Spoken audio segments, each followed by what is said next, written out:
Tonight, we will cover the recent protests in Ferguson as the rioting continues. The recent hacking at Sony reveals the nasty truth about co-chair Amy Pascal. Locally, residents of New Paltz continue efforts to reduce the town's carbon footprint, and Augie the dog celebrates his 5th year as an employee at the university. Stay tuned for your local weather update and a sports evaluation from our very own expert, Tom Carpenter. Here are the top stories for this week. Last Thursday, protesters in Ferguson won a temporary restraining order against police for unlawful use of tear gas.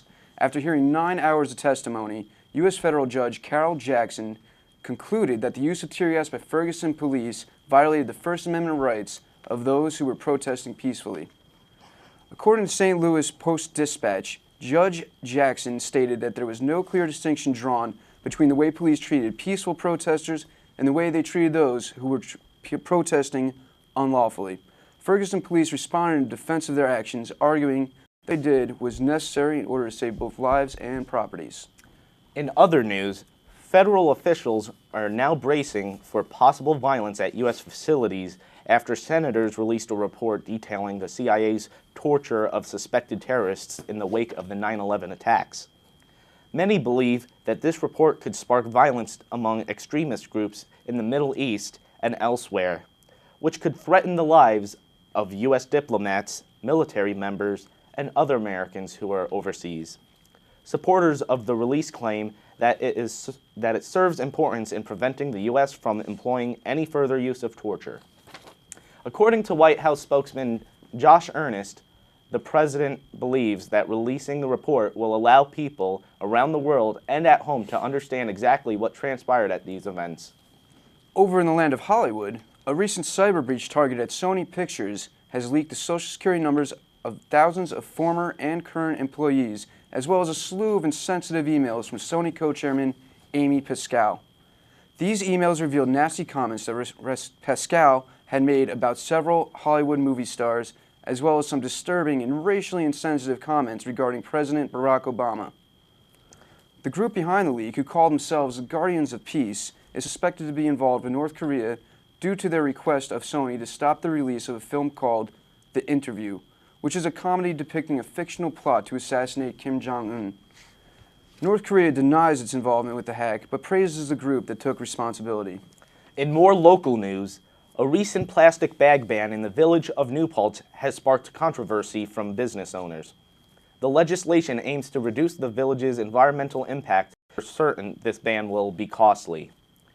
Amy Cohen, co-owner of the Groovy Blueberry, claimed this new law would cost the village of New Paltz over $6,000. Another business owner claimed the ban would create many hardships for business owners. The ban, which affects plastic bags in restaurants and retail shops, will take effect in April. The town of New Paltz, which includes grocery stores like Stop and Shop and ShopRite, will not be affected. You may have noticed the leaves are no longer on the trees. For more on this, we go to our field reporter, Alex Prodzik.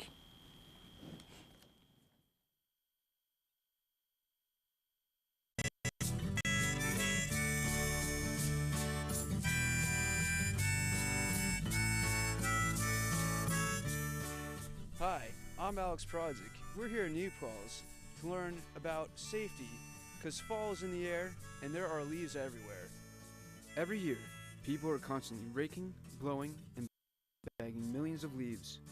A pile of leaves raked to the side of the road is an inviting place for a child to play, so it is important to remember to never drive through one. Well, I know when I was younger, there was a kid in my town that actually was just playing in a leaf pile and a car didn't see him and hit him. So I know that kids need to be careful because it always seems fun, but there's a lot of dangers. Well, I think with all the trees, there's so many leaves, and when it gets like wet out, I've seen people like rushing to class, so they're driving already like recklessly, but with the wet leaves, I've seen actually people like skid on the road and stuff. Several car accidents occur each year due to the dangers of wet leaves causing vehicles to skid, resulting in potential dangerous situations. Wet leaves also reduce friction on the road, extending braking distances on vehicles. Leaves do not just affect drivers, but they also affect pedestrians, resulting in slipping or falling down either indoors or outdoors. But I did have wet leaves on my shoes, and walking into my friend's house I tripped. It was very scary. You never know what you're going to find in a pile of leaves, so watch your step. I was riding as fast as I could down that road over there, Plattekill, and all of a sudden a wet leaf just kind of flipped, hit it. I hit this wet leaf, and my back just flipped out from under me. Sometimes leaves can get stuck in chimneys, which can lead to problems regarding carbon dioxide poisoning and other deadly gases. Burning leaves produce dangerous and cancer-causing chemicals. Just dropping a cigarette into a pile of leaves can create dangerous situations, leading to fires that spread quickly due to the abundance of fuel on the ground. Even though fall can be considered one of the most beautiful times of the year, just remember to take precautions because leaves, though beautiful, can still be dangerous. I'm Alex Prozik for New Paltz News. Good night. Thank you, Alex. That was some great journalism. Laurent Lamont, Prime Minister of Haiti, has resigned from office in response to violent anti-government protests. These protests were brought on by delayed elections. However, protester Michael Martelly is still in office. The Ukrainian government is facing a hefty budget increase next year. To continue the fight against pro-Russian rebels, they will spend an estimated $3 billion, including $110 million on foreign weapons. It was discovered last week that magic mushrooms have been growing in the Buckingham Palace gardens. A spokesperson for the palace has revealed that the shrooms are just one type of fungi found on the grounds. I'm Tom Carpenter with sports. The biggest sports news for this week comes from Major League Baseball's annual week-long winter meetings. Winter meetings are where most GMs will make the deals that set the course for the entire Major League Baseball season. On Wednesday, top free agent pitcher John Lester was signed to a 6-year, $155 million deal. Lester had previously helped lead the Boston Red Sox to 2 World Series wins. Thursday, the Los Angeles Dodgers traded MVP outfielder Matt Kemp to the San Diego Padres in exchange for Yasmani Grandal and a slew of prospects. The trade had been expected by many for a while because Matt Kemp is owed a lot of money, and the Dodgers have a surplus of outfielders. In the NFL, Carolina Panthers quarterback Cam Newton fractured his back in a car accident that's being called routine. His car rolled over multiple times before coming to a stop. In a press conference the next day, Cam Newton said that somebody was supposed to be dead and he was lucky to be alive. That's all for sports. Back to Alec and Alex at the desk. Wow, sounds like lots of interesting stuff going on Hope with for sports. speedy recovery. Well, now we have the weather with our own Kyle Mahoney. Kyle? Thank you, Alex and Alec. Today is Tuesday the 16th, and as we take a look at our USA country temperature map, the temperatures are within 30 to 60 across the country, with the 60s near Texas and Florida and the other southern states, the northern states with 40s and 30s, and even 25 up in Maine. Let's take a little look closer back to home. As we can see, it's starting to get colder. Old Man Witch is coming to spend a weekend on your couch, so be sure to bundle up.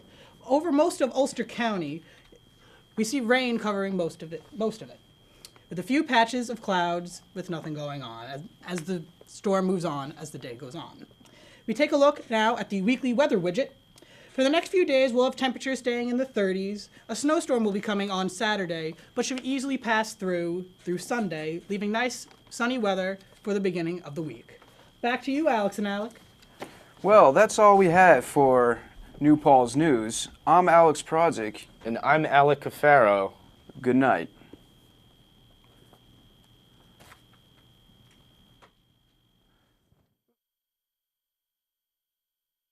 Audio Jungle.